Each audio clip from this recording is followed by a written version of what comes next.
AI에게 인스타그램 클론앱 만들어줘 이렇게 요청을 했는데 원하는 결과가 아니고 이상한 결과가 나온 적 있으시죠? 안녕하세요. 오늘은 AI 개발의 판도를 완전히 바꿔버린 혁신적인 도구를 소개해드리도록 하겠습니다. 바로 태스크마스터 AI입니다. AI를 활용해서 개발을 해보신 분들은 아실 거예요. 처음엔 개발을 잘 하다가 갑자기 이상한 방향으로 가는 경우도 있고요. 짰던 코드를 다시 짜는 경우도 있습니다. 그리고 요청한 기능만 개발을 해야 하는데 요청하지도 않았던 방대한 기능도 짜는 경우가 있죠. 그러면 왜 이러한 일이 생길까요? 그 이유는 명확한 지침과 체계가 없기 때문입니다. AI는 복잡한 요구사항을 받으면 한 번에 모든 걸 해결하려고 해요. 마치 요리 초보가 한 상 차림을 한꺼번에 만들려는 것처럼요. 그래서 필요한 게 바로 태스크마스터 AI입니다. 이 도구는 복잡한 프로젝트를 AI가 소화할 수 있는 작은 작업들로 나눠서 순차적으로 완성할 수 있게끔 도와줘요. 그러면 설치부터 실습까지 저와 함께 진행해 보도록 하겠습니다.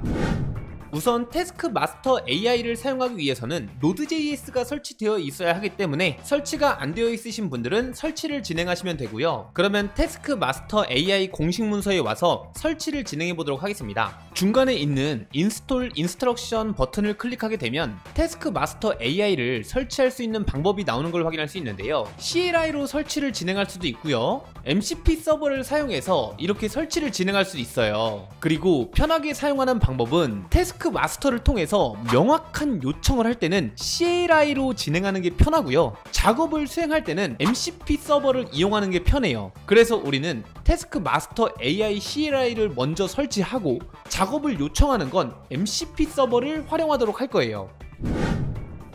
그러면 태스크마스터 CLI를 npm 명령어를 통해서 설치할 텐데요. 태스크마스터 GitHub 공식 문서를 보면 보다 자세히 나와 있기 때문에 해당 GitHub 문서를 보면서 진행하도록 하겠습니다. 그리고 해당 링크는 제가 고정 댓글에 기재하도록 할게요. 밑으로 쭉 내리면 MCP 서버 설정하는 게 나와 있는 걸 확인할 수 있고요. 더 내리면 CLI로 설치하는 방법이 있겠죠?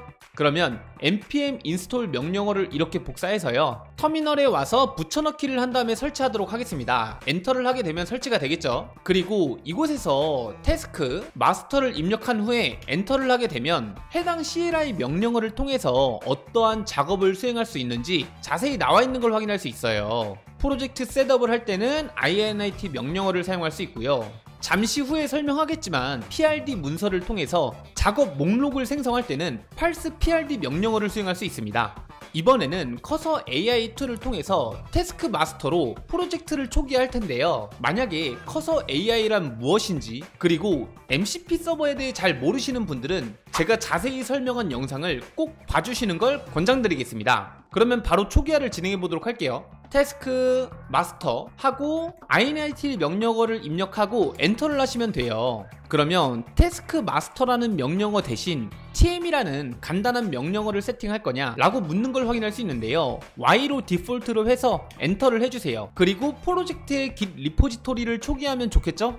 git 안에서 태스크를 저장하도록 할게요. 그리고 엔터를 해주시고요. 커서에서 사용하고 있기 때문에 커서에서 스페이스바를 하고 엔터를 하도록 하겠습니다. 그러면 우리가 사용하고 있는 커서 도구에 맞게 최적화를 해서 세팅을 해줄 거예요. 선호하는 언어는 코리안을 입력할게요. 그리고 AI 모델을 세팅할 수 있는 설정이 나오는 걸 확인할 수 있는데요. 태스크마스터에서는 AI 모델을 총 3가지로 나누어서 설정을 할 수 있습니다. 그중 첫 번째로는 메인 모델이 있는데요. 메인 모델은 우리가 작업을 할 때 메인으로 사용할 AI 모델이에요. 두 번째로 리서치 모델은 최신 정보 검색이나 기술 동향 조사 등 선택사항이지만 있으면 훨씬 더 똑똑해지죠. 세 번째로는 폴백 모델인데요. 메인 모델이 실패하면 자동으로 폴백 모델로 전환돼서 사용되는 거예요. 마찬가지로 선택사항이지만 있으면 더 안정적이죠. 우선 모델에 대한 세팅은 제가 잠시 후에 더 자세히 설명드리도록 할게요. 그래서 일단 캔슬 모델 셋업을 선택하도록 하겠습니다. 그리고 결과를 보면 다음 작업에 대한 지침이 나오는 걸 확인할 수 있고요. 자동으로 생성된 프로젝트 구조를 살펴보고 저와 함께 다음 작업을 순서대로 실행해 보도록 할게요.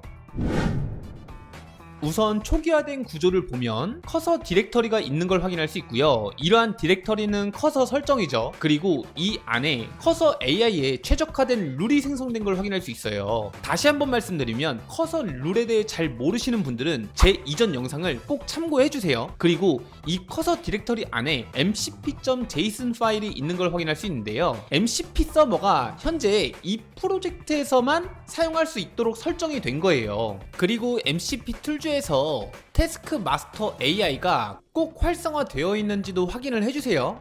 프로젝트 구조를 계속 확인해 보면 태스크 마스터라는 폴더가 생성된 걸 확인할 수 있는데요. 해당 폴더는 태스크 마스터의 모든 데이터와 설정이 저장되는 메인 디렉터리라고 보시면 됩니다. 그리고 독스는 프로젝트 문서와 가이드, 튜토리얼 등 프로젝트에 관한 문서가 저장되는 곳이고요. 레포트는 작업 진행 사항과 프로젝트 보고서가 생성되는 곳이죠. 그리고 태스크는 개별 작업들이 저장되는 곳으로 우리가 잠시 후에 PRD 문서를 통해서 단계별 작업들이 생성될 텐데요. 그러한 작업들이 저장된다라고 보시면 됩니다. 그리고 템플릿은 재사용 가능한 템플릿이 저장되는 곳이에요. 그리고 이 안에 파일을 보게 되면 PRD 문서를 어떻게 만들면 좋은지 샘플 문서가 있는 걸 확인할 수 있죠. 이러한 샘플 문서를 기반으로 우리의 PRD 문서를 만들면 되겠죠. 그리고 태스크 마스터의 주요 설정과 현재 프로젝트의 상태 정보가 있다라고 보시면 됩니다. 그러면 지금부터 AI 모델을 세팅해 볼 텐데요. 제가 AI 모델 관련해서는 정말 자세히 설명드릴게요. 그렇기 때문에 이번 영상이 조금 길어질 수도 있습니다. 하지만 구독자분들이 태스크 마스터 AI를 정말 궁금해 하시는 것 같아서요. 그렇기 때문에 영상이 조금 길어지더라도 양해 부탁드리겠습니다. 우선 AI 모델을 사용하기 위해서는 MCP 설정에 있는 이러한 API 키를 설정해야 하는데요. GitHub 공식 문서를 확인해보면 API 키는 최소한 이 중에 하나라도 설정되어 있어야 해요. 예를 들어서 메인 모델을 클로드로 이용하고 싶다면 제공 업체인 엔트로픽 API 키가 설정되어 있어야겠죠. 다만 클로드 코드를 이용하는 경우에는 API를 설정하지 않으셔도 돼요. 대신 클로드 코드 CLI가 설치되어 있어야 합니다. 그러면 제가 엔트로픽 API 키를 설정하는 걸 보여드릴게요.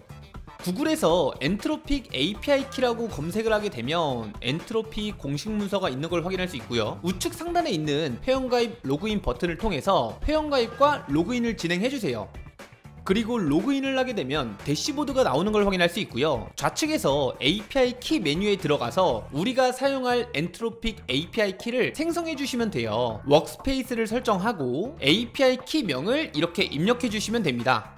그리고 Add 버튼을 클릭하게 되면 API 키가 생성되고요. 이러한 API 키는 유출되지 않도록 조심을 해주세요. GitHub에 올린다라든지 아니면 이러한 API 키를 포함해서 챗GPT나 클로드와 같은 LLM에 요청을 한다라든지 꼭 조심을 해주셔야 됩니다. 만약에 유출이 된 경우에는 해당 API 키를 삭제하고 꼭 다시 만들어서 사용을 하세요. 그러면 저는 이렇게 복사를 하도록 하겠습니다. 그리고 다시 커서 AI로 와서 엔트로픽 API 키에다가 이렇게 붙여넣기 해서 설정을 하도록 할게요.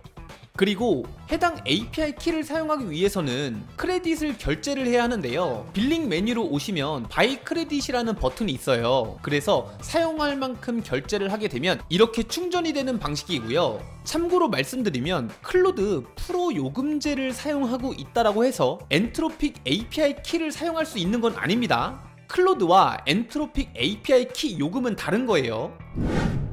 그리고 영상이 길어지더라도 여기서 제가 한 가지 팁을 더 설명드릴게요. 태스크마스터 GitHub 문서로 오셔서요. 독스 폴더에 오시면 models.md라는 파일로 현재 날짜 기준으로 사용 가능한 모델들이 나와 있는 걸 확인할 수 있고요. 메인 모델, 리서치 모델, 폴백 모델 등 사용 가능한 모델 네임과 성능 지표를 비교할 수 있는 이러한 스코어들이 있는 걸 확인할 수 있습니다. SWE 스코어는 소프트웨어 엔지니어링 점수라고 해서 쉽게 말하면 AI가 코딩 을 얼마나 잘하는지 측정하는 점수입니다. 현재 표에서는 0에서 1의 값을 갖고요. 점수가 높을수록 문제 해결 능력이 뛰어나다고 생각하시면 돼요. 그리고 인풋 코스트는 AI에게 질문 또는 요청을 보낼 때 드는 비용이고요. 아웃풋 코스트는 AI가 답변을 할 때 드는 비용이라고 보시면 됩니다. 그리고 이러한 비용은 100만 토큰당 드는 달러라고 보시면 돼요. 그러면 툴로 와서 AI 모델을 설정해 보도록 하겠습니다. AI 모델을 설정한다라는 건 마치 어떤 AI 직원을 고용할지 결정하는 거예요. 비싸지만 최고 품질을 내고 싶을 때가 있을 거고요. 비용 절약이 중요할 때도 있을 거예요. 그렇기 때문에 모델을 선택할 때는 개인이나 팀의 상황에 맞게 잘 선택하시면 될 것 같습니다. 그러면 우선 현재 설정되어 있는 모델을 확인해 보도록 할게요. 태스크마스터 디렉터리의 config 파일을 보면 현재 설정된 모델을 확인할 수 있고요. 터미널에서는 tm 모델즈라고 하게 되면 상단에서 활성화된 모델을 확인할 수 있어요. 그리고 모델을 변경하기 위해서는 원하는 모델 네임을 config 파일에 설정하셔도 되고, 명령어 가이드를 보게 되면 이러한 명령어를 통해서 전체 모델을 설정할 수 있고요. 개별적으로 설정하고 싶다면 이러한 모델 명령어를 확인하면 되겠죠? 그러면 한번 설정을 해볼까요? tm 모델즈 셋업을 하게 되면 메인 모델을 설정할 건지 묻고 있는데요. 저는 엔트로픽에 소네4를 설정하도록 할게요. 그리고 리서치 모델은 변경 없이 그대로 사용하도록 하겠습니다. 그리고 폴백 모델도 그대로 사용하도록 할게요. 그리고 다시 config 파일을 확인해 보면 지금 변경했던 대로 메인 모델이 클로드 소네4로 변경된 걸 확인할 수 있습니다. 그러면 커서 MCP JSON에서 필요 없는 API 키는 이렇게 제거하도록 할게요. 그러면 계속해서 진행해 보도록 하겠습니다. 프로젝트 초기화가 완료되었다면 PRD 문서를 파싱해서 우리가 진행해야 할 작업을 생성해야 하는데요. 이게 바로 태스크 마스터의 핵심 기능이라고 할 수 있죠. 그리고 여기서 말하는 PRD 문서란 제품 요구사항 문서의 줄임말로 개발할 제품이나 기능에 대한 상세한 요구사항 명세를 정리한 문서입니다. 해당 문서를 태스크 마스터 독스 디렉터리에 위치시킨 후 parse PRD 명령어를 통해서 PRD 문서를 분석해서 작업해야 할 세부 사항을 태스크 디렉터리에 정리해주는 거죠. 그리고 조금 전에 말씀드렸던 것처럼 템플릿 디렉터리에 PRD 문서 샘플이 있으니 해당 샘플을 활용해서 만드시면 됩니다. 그러면 PRD 문서를 만드는 것도 잠시 보여드릴게요. 모바일 청첩장 웹 PRD 문서를 만들어줘. 요구사항은 이렇게 요청을 하게 되면 클로드가 PRD 문서를 작성하는 걸 확인할 수 있고요. 결과를 보면 이렇게 PRD 문서가 완성된 걸 확인할 수 있죠. 샘플 파일을 참고 안 해서 이러한 것도 참고하라고 다시 요청을 해보도록 할게요. PRD 문서를 아래 형식에 맞게 수정해줘. 이렇게 요청을 하도록 할게요.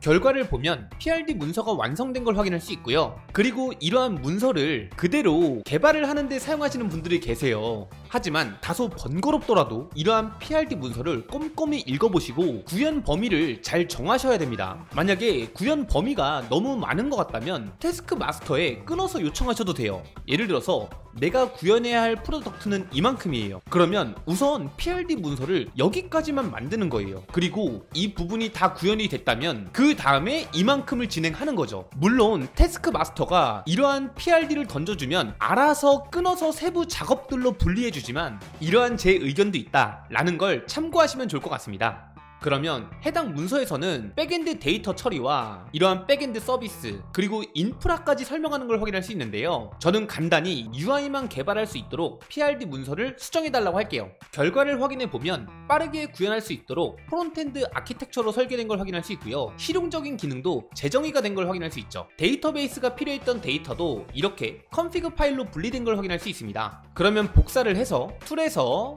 태스크마스터 디렉터리에 독스에 prd.txt 파일을 생성하고 이렇게 붙여넣기 하면 되겠죠?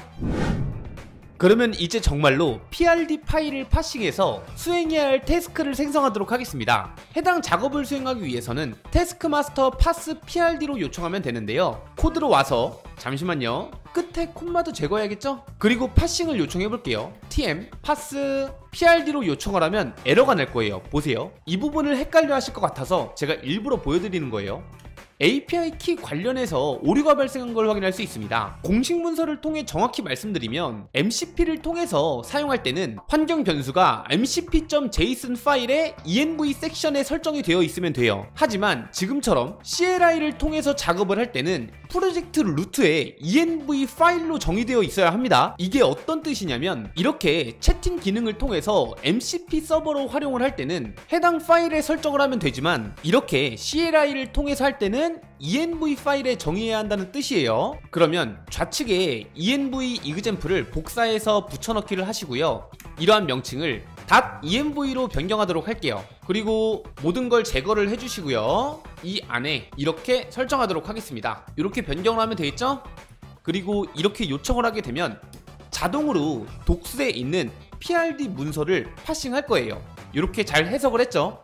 PRD 문서를 파싱하고 태스크가 생성 중인 걸 확인할 수 있고요. 결과를 보면 성공적으로 완료된 걸 확인할 수 있습니다. 메시지를 살펴보면 성공적으로 10개의 태스크를 생성하여 해당 디렉터리에 저장한 걸 확인할 수 있어요. 그리고 다음 단계에 대한 안내로 해당 명령어를 통해서 모든 작업 목록을 확인할 수 있고요. 이러한 명령어를 활용해서 복잡한 특정 작업을 또 세부 작업으로 나눌 수 있겠죠?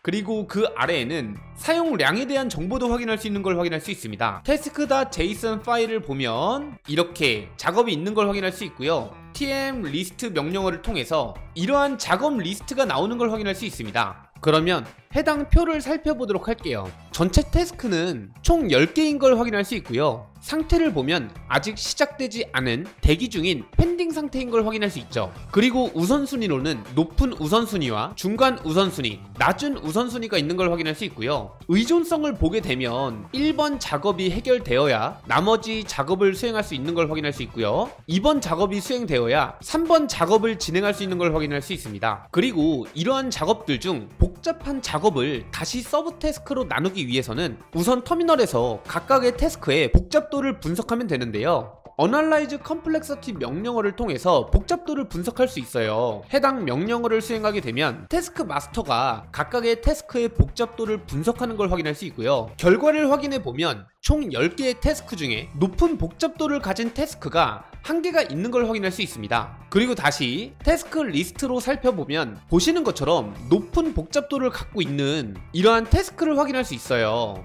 그리고 레포트에서 이러한 복잡도도 확인할 수 있겠죠? 그리고 각각의 텍스트의 복잡도 형태를 읽기 쉬운 형태로 보고 싶은 경우에는 태스크 마스터 컴플렉서티 레포트를 호출하면 되는데요. 해당 명령어를 통해 요청을 하게 되면 보시는 것처럼 높은 복잡도부터 점차 낮은 복잡도까지 잘 나오는 걸 확인할 수 있습니다. 그러면 다시 이러한 태스크를 서브 태스크로 나눠주면 좋겠죠? 그리고 서브 태스크로 나누기 위해서는 태스크 마스터 expand 명령어를 사용할 수 있는데요. all이라고 하면 모든 대기 중인 태스크를 복잡도를 기반으로 자동으로 확장을 하고요. 특정 아이디를 입력하게 되면 하나의 특정 태스크를 더 작은 서브 태스크들로 분할이 됩니다. 그리고 해당 명령어의 자세한 사용 방법은 표에도 나와 있기 때문에 이러한 방법을 참고하시면 좋을 것 같아요. 그럼 저는 여기서 tm expand all을 해서 복잡도를 기반으로 자동으로 요청해 보도록 하겠습니다. 저는 지금 실습을 하느라고 all로 모든 태스크를 자동으로 맡겼지만 권장되는 경우에는 가장 복잡한 태스크를 우선 나눈 후에 그 다음에 자동으로 세분화하는 걸 권장드립니다. 작업이 완료되었고요. 이번에 다시 tm 리스트로 태스크를 확인해 볼 텐데요. 옵션으로 서브 태스크까지 확인해 보도록 하겠습니다. 그리고 표를 확인해 보면 메인 테스트별로 각각의 이러한 서브 태스크가 나뉘어진 걸 확인할 수 있죠. 그러면 본격적으로 작업을 수행하기 전에 태스크 마스터를 이용하여 전체적으로 워크플로우가 어떻게 진행되는지 간단히 설명드리도록 하겠습니다. 태스크 각각의 상태에는 스테이터스라는 현재 상태를 표시하는 항목이 있는데요. 일반적으로 태스크 상태는 pending, in progress, done 이러한 기본 흐름으로 수행이 되고요. 검토가 필요한 경우에는 리뷰, 그리고 추후로 연기된 태스크인 경우에는 디폴드, 취소된 태스크의 경우에는 캔슬드로 표시가 돼요. 예를 들어서 이러한 태스크가 검토가 필요한다라든지 연기 또는 취소하고 싶다면 해당 스테이터스를 변경하면 되겠죠? 그러면 다음 작업을 확인하고 본격적으로 개발을 시작해 보도록 하겠습니다. 다음 작업을 확인해 보면 1번 태스크를 제안하는 걸 확인할 수 있고요. 그러면 채팅 패널에서 해당 작업을 이렇게 요청해 보도록 하겠습니다. 그러면 MCP 서버가 태스크 마스터의 첫 번째 작업을 시작하는 걸 확인할 수 있고요. 세부 작업을 확인해 가며 순차적으로 진행하는 걸 확인할 수 있어요. 그리고 만약에 저처럼 연속적으로 진행이 안 되고 이러한 작업을 커서 AI가 진행을 할 건지 계속 물어본다면 커서 AI 세팅에서 오토런을 활성화하면 물어보지 않고 자동으로 계속 수행을 할 거예요. 결과를 확인해 보면 1번 태스크가 완료되었고요. TM 리스트를 통해서 작업 목록을 확인해보면 보시는 것처럼 첫 번째 태스크가 돈으로 완료 상태인 걸 확인할 수 있습니다. 그리고 웹페이지를 살펴보면 기본 문서 구조만 갖춰진 걸 확인할 수 있죠. 그러면 이제 우리는 두 번째 태스크를 진행하면 되겠죠? 만약에 오류가 발생했거나 수정사항이 있으신 분들은 여기에서 요청을 하시고 두 번째 태스크를 진행하시면 될 거예요. 그러면 저는 바로 이렇게 두 번째 요청을 해보도록 하겠습니다. 두 번째 작업도 잘 수행된 걸 확인할 수 있고요. 그러면 마찬가지로 세 번째 태스크를 진행하셔도 되고, 수정사항이 있다면 수정을 하고, 그리고 만약에 다시 복잡도를 분석하고 싶다면 복잡도를 분석하고 리포팅을 해서 다시 확인할 수 있겠죠? 그리고 원한다면 특정 태스크를 또다시 분할을 할 수 있을 거예요. 이렇게 계속 반복해가면서 진행하시면 됩니다. 이렇게 계속해서 요청을 하게 되면 세 번째 작업도 완료가 된 걸 확인할 수 있고요. 네 번째 작업도 완료가 된 걸 확인할 수 있습니다. 결과적으로 모든 작업들이 이렇게 잘 완료가 되었을 거예요. 그리고 지난 영상에서 소개한 슈림프 태스크 매니저와 태스크 마스터의 차이를 간략히 설명드리면, 핵심 철학으로 태스크 매니저는 AI가 개발자가 되어 주도적으로 개발한다라고 보시면 될 것 같고요. 태스크 마스터는 사용자와 AI가 협력해서 체계적으로 개발한다고 보시면 될 것 같습니다. 더 쉽게 설명드리면 슈림프 태스크 매니저는 시니어 개발자를 고용한 느낌이라고 보시면 돼요. 우리가 어떠한 앱을 만들어 달라고 요청을 하면 AI가 알아서 기술 스택을 조사하고 프로젝트 규칙을 정하고 작업 계획을 세운 후에 구현까지 다 해주죠. 그리고 과거 작업을 기억해서 점점 더 똑똑해져요. 마치 경험 많은 개발자가 프로젝트를 거듭할수록 나아지는 것처럼요. 반면 태스크 마스터는 협업 스타일입니다. 우리가 PRD 문서를 작성하면 AI가 분석해드릴까요? 이 작업은 복잡하니 나눠볼까요? 최신 기술 스택을 조사해드릴까요? 이런 식으로 계속 상의하면서 진행하는 거예요. 그렇기 때문에 이러한 도구를 상황에 맞게 잘 사용하시면 좋을 것 같고요. 저도 해당 도구를 사용해 보면서 조금 더 공유할 내용이 있다면 공유하도록 하겠습니다. 이렇게 해서 태스크 마스터에 대해 자세히 알아보았고요. 제가 현재 AI 활용 실무 교육 강의를 준비하고 있는데요. 궁금한 점이 있으신 분들은 댓글에 남겨주시면 강의 제작에 참고하도록 하겠습니다. 그리고 이번 영상이 도움이 되셨다면 구독, 좋아요, 알림 설정해주시면 감사드리겠습니다. 감사합니다.